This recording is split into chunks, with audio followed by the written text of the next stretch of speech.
কি অদ্ভুত ব্যাপার দেখেন, 1 বছরের একটু বেশি সময়ের ব্যবধানে শেখ হাসিনার বক্তব্য আর মির্জা ফখরুল ইসলাম আলমগীরের বক্তব্য মোটামুটি মিলে যাচ্ছে, একই রকম, একই ভাষা। সেটা কি? মির্জা ফখরুল ইসলাম আলমগীর এখন বলছেন আওয়ামী লীগ ছাড়াও নির্বাচন অংশগ্রহণমূলক সম্ভব। আর 1 বছর কিছু বেশি আগে, মনে করেন ওই সর্বশেষ যে নির্বাচন, দ্বাদশ জাতীয় সংসদ নির্বাচনের আগে, শেখ হাসিনা কি বলতেন? বিএনপি জামাত ছাড়াও অংশগ্রহণমূলক নির্বাচন সম্ভব। অংশগ্রহণমূলক নির্বাচন বলতে এটা না যে দলের অংশগ্রহণ, জনগণের অংশগ্রহণ। সেই কারণে তারা কি করলো? আমিডামি নির্বাচন, অর্থাৎ আওয়ামী লীগের একাধিক লোক নির্বাচন করতেছে। যেহেতু আওয়ামী লীগ আর জাতীয় পার্টি, তার বাইরে তো জাতীয় পার্টি ছিল, আর খুচরা দলগুলি মিলে সেটা কাভার দিতে পারতো না, সুতরাং তখন আওয়ামী লীগ নানাভাবে বিভক্ত হয়ে গেল। নৌকা, তারপরে কোথাও ট্রাক, কোথাও ইগল, মূলত 3টা প্রতীক ছিল, ইগল, ট্রাক আর নৌকা। ওই যে দেখেন প্রায় 30-40 জন স্বতন্ত্র প্রার্থী আসলো, একে আজাদ সহ, সব হলো ওই আওয়ামী লীগের লোক। কিন্তু যেহেতু নৌকা দেয়া সম্ভব হয়নি, তারা অন্য প্রতীক নিয়ে চলে আসলো, ইগল অথবা ট্রাক। এবং একে আজাদের পক্ষে মনে আছে সাকিব আল হাসানও যে কিন্তু নির্বাচনী প্রচার অভিযান চালাইছে। তো এই হলো ব্যাপার। তো তখন তারাও মনে করতো যেখানে দল মুখ্য না, জনগণ মুখ্য। বিষয়টা সত্য এক অর্থে, কিন্তু আসলে তো আওয়ামী লীগ পারে নাই। আবার মির্জা ফখরুল ইসলাম আলমগীরের বক্তব্য এক অর্থে সঠিক, আবার আরেক অর্থে বেঠিক।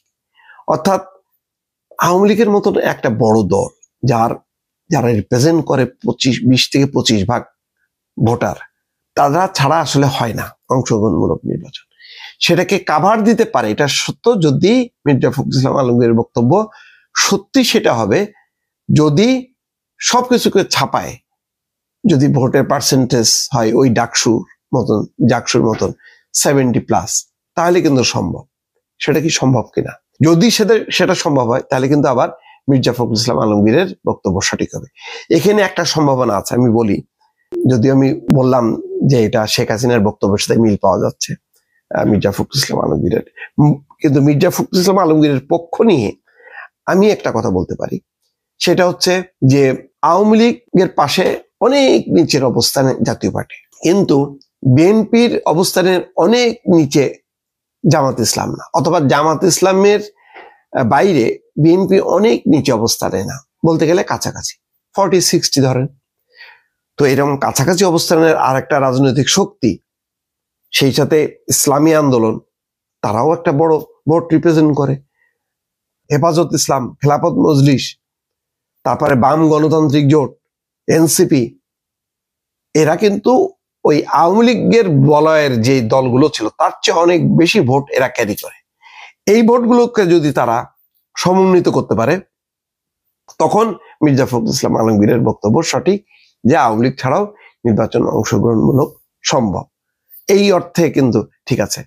নতুবা কিন্তু যদি নির্বাচনের মানুষের যদি মনে করে যে না আওয়ামী লীগ তো জিতবেই, বিএনপি তো জিতবেই, তাহলে কিন্তু হবে না।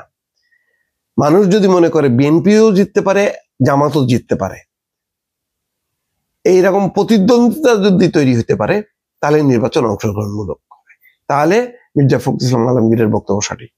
আর যদি সেটা না হয়, তাহলে মির্জা ফখরুল ইসলাম আলমগীরের বক্তব্যটা হয়ে যাবে শেখ হাসিনার বক্তব্যের মতন, যে বিএনপি জামাত ছাড়াও নির্বাচন অংশগ্রহণ হবে, জনগণ পার্টিসিপেট করবে আমিডামি। এখানে তো বিএনপির আমিডামির দরকার নেই, বিএনপির আমি হলেই যথেষ্ট, ডামি দরকার নেই। বরং এই ডামিদেরকে কিভাবে তারা মোকাবেলা করবে, কিভাবে তাদেরকে বসে নিয়ে আসবে, এইটা হচ্ছে বড় চ্যালেঞ্জ। আর আওয়ামী লীগ তো সেটা চেষ্টা করেনি, তোরা নির্বাচন করবি কর, যে মার্কা নিয়ে জিতে আয়, তারপর দেখা যাক। তো হয়েছে, সব জিতে এসে বলে যে আপা আমরা কিন্তু আওয়ামী লীগ, হ্যাঁ আমরা জানি তোরা আওয়ামী লীগ, থাক তোরা স্বতন্ত্রই থাক, কিন্তু আমার হয়ে থাক। এইগুলো অবস্থা। ফানি ছিল বিষয়টা। তো মির্জা ফখরুল ইসলাম আলমগীরের বক্তব্য আংশিক সত্য, পুরোপুরি সত্য না, এটা বলা যায়।